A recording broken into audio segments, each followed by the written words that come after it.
Bom dia, nono ano, tudo bem? Então, vou fazer a correção aqui da página 165, tá? Eram as três questões aqui que eu pedi para vocês fazerem até ontem, né? Que era o dia 10, né? Para mim aqui tá dia 10, que é o dia que eu tô fazendo aqui o vídeo, né? Então, vocês vão estar vendo no dia 11 essa atividade aqui, tá? Lembrando que na quarta-feira que vem, pessoal, a gente vai ter uma videoconferência que eu vou dar uma revisão aí do conteúdo, tirar as dúvidas e tal. E na sexta-feira a gente tem a prova aí continuada de história, belezinha? Depois da continuada, lá no final do mês a gente vai ter a prova bimestral também. Então a gente vai ter duas provas no bimestre. Vamos lá. Então a questão 1 caiu no vestibular aí Unifor em 2003. Nos primeiros anos da Guerra Fria, os Estados Unidos difundiram vários discursos com a intenção de legitimar as ações do Estado e convencer a opinião pública acerca dos perigos da expansão soviética e, consequentemente, do socialismo. Sobre a doutrina Truman, formulada nos anos que se seguiram à Segunda Guerra Mundial, é correto afirmar, né? Então, o que o presidente Truman defendia? Ó? Objetivava preservar a hegemonia dos Estados Unidos no planeta Terra e evitar o confronto entre os países capitalistas, né? Entre, sei lá, França, Inglaterra e Estados Unidos, por exemplo, e isolar a União Soviética e seus aliados do resto do mundo. Então essa foi a doutrina Truman, né? Sobrepor o capitalismo aí no planeta Terra e meio que isolar a União Soviética aí do cenário mundial, tá? Com o tempo, outros presidentes virão, né? E essa política aí vai ficar um pouco mais agressiva, tá? 2. Leia o texto para responder as questões.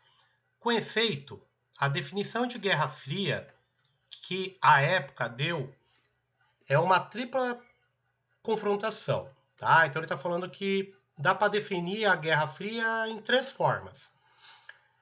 Primeira, entre duas superpotências, entre dois sistemas econômicos sociais e entre duas ideologias, né? Então dá para classificar a Guerra Fria em três quesitos, né? A disputa entre duas superpotências, União Soviética e Estados Unidos, entre dois sistemas econômicos, capitalismo e comunismo, e entre duas ideologias, duas formas totalmente diferentes de pensar, de organizar o Estado e coisa do tipo, né?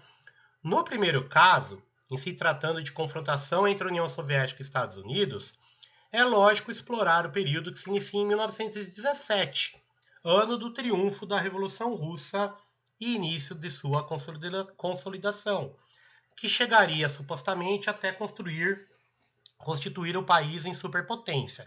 Então, o que o autor está defendendo aqui, galera? Que a Guerra Fria não começou, na verdade, em 1945, 49, ou seja o que for depois da Segunda Guerra Mundial. Que ele começa, na verdade, em 1917 com a Revolução Russa, né? A visão desse autor aqui, tá? A maioria acredita que começa depois da Segunda Guerra Mundial.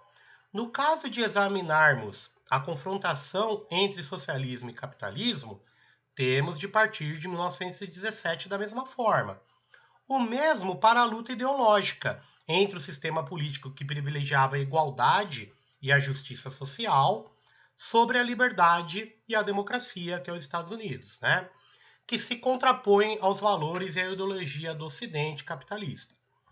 A confrontação própria da Guerra Fria, na realidade, instalou-se na história em 1917, quase 30 anos antes da criação da expressão que designa e começa a falar da Guerra Fria. Para muitos, ela ocorre, como eu falei muitas vezes, até hoje. Segundo o autor, a definição de Guerra Fria foi criada para nomear a existência de três confrontos. Quais são eles? São esses três aqui, ó. Uma é uma disputa entre duas superpotências, entre dois sistemas econômicos e entre duas ideologias diferentes. Então ele fala que tinha três tretas dentro da Guerra Fria. Duas superpotências, dois sistemas econômicos totalmente diferentes e duas formas de pensar totalmente diferentes. Então essa aqui seria a. Que outro marco para o início da Guerra Fria o autor propõe?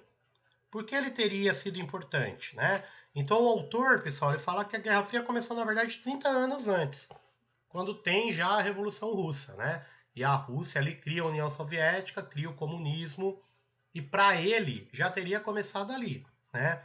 Eu não concordo, porque Primeira Guerra lutaram e terminaram do mesmo lado da guerra, né? Segunda Guerra, Estados Unidos e União Soviética lutaram juntos, né? Então a guerra começa mesmo pós Segunda Guerra Mundial, né? Mas o autor aí tem uma visão um pouco diferente, né?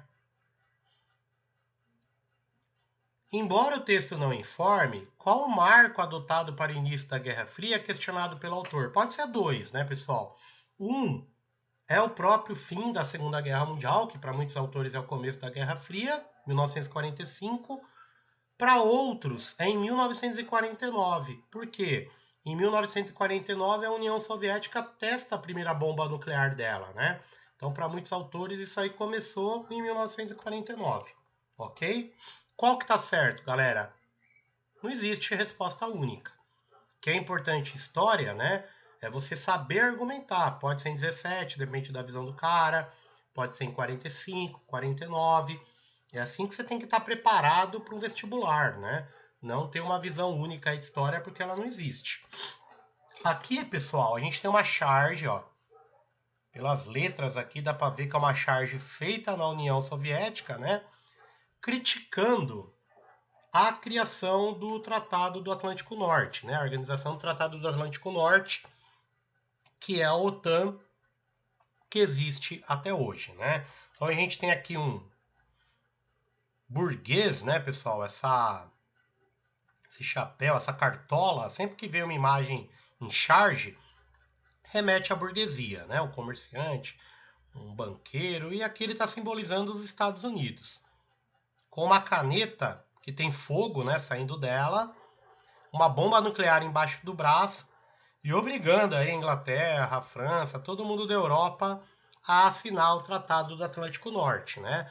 Então, uma crítica à União Soviética meio falando aí que os Estados Unidos, na verdade, dominava a Europa Ocidental na base do medo, né?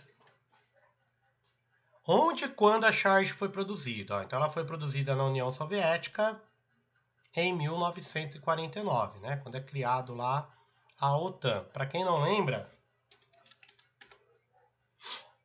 a OTAN, pessoal, existe até hoje, né? A Organização do Tratado do Atlântico Norte. São os países aí da... Me desculpe. Os países da Europa, mais a Turquia, né? Porque a Turquia é estratégica aqui para se defender da Rússia, né? E os dois aí da América Anglo-Saxã, Canadá e Estados Unidos, que até hoje tem uma corrente aí, um bloco militar chamado OTAN. O outro, galera, era do mundo comunista, né? O Pacto de Varsóvia. Só que quando o Muro de Berlim caiu, o Pacto de Varsóvia acabou, tá? Então são os países do Atlântico Norte que fazem parte aí da OTAN, beleza? Qual mensagem ele transmite, né, galera? Tem várias. Que os Estados Unidos aqui é violento, que é a guerra, né? Que os Estados Unidos meio que comanda ali os países da Europa Ocidental, né? Que esses países têm medo aí, por isso que assinaram o tratado com os americanos, né? Duplo medo, né? Medo do poderio militar americano e medo de seus países aí virarem comunistas com revoluções, né? Que argumento um opositor do regime soviético poderia utilizar para criticar essa charge aqui, né, galera? Que a União Soviética fazia o mesmo do lado dela, né? Então poderia pôr Stalin aqui, ó, com a foice e o martelo, né? Obrigando a Hungria, a Polônia, a Armênia e outros países aí a assinarem lá o Pacto de Varsóvia, né?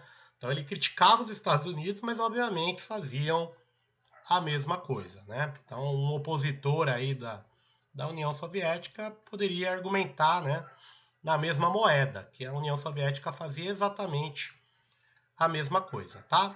E era isso, pessoal. Então eram essas três questões Como eu falei, na quarta-feira aí a gente inicia, né? Desculpa, eu revejo o conteúdo do bimestre, tiro as dúvidas para na sexta-feira fazermos a prova. Beleza, pessoal? Então era isso. Bom final de semana para vocês. Aproveitem. Tomem sol, né? Vai fazer muito sol. E na próxima quarta a gente se fala, tá? Um abração para todos aí.